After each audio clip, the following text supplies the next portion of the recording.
हरिओम। क्या आपकी भी मकर और कुंभ राशि है? अगर आपकी मकर और कुंभ राशि है तो आपके जो राशि स्वामी है वो शनि है। अगर आपकी कुंडली में शनि मजबूत है तो आपको अच्छे फल दिखने को मिलेंगे शनि के।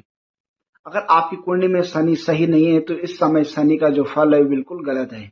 मकर और कुंभ राशि वालों को इस समय पीपल के पेड़ में जाकर दीपक जलाना चाहिए और 7 बार परिक्रमा करके कच्चा धागा लपेटकर ओम प्राम प्रीम प्रम सह शनिश्चराय नमः ऐसा करते हैं और ऐसा बोलकर रोज आप करते हैं करीबन 3 महीने तक। अगर आप ऐसा करते हैं तो जो भी आपके कार्य रुके हैं वो कार्य शीघ्रता से जल्द ही पूर्ण होंगे।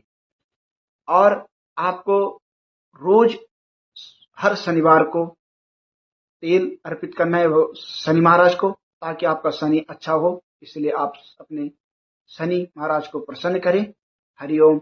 जय श्री राधे। हरिओम।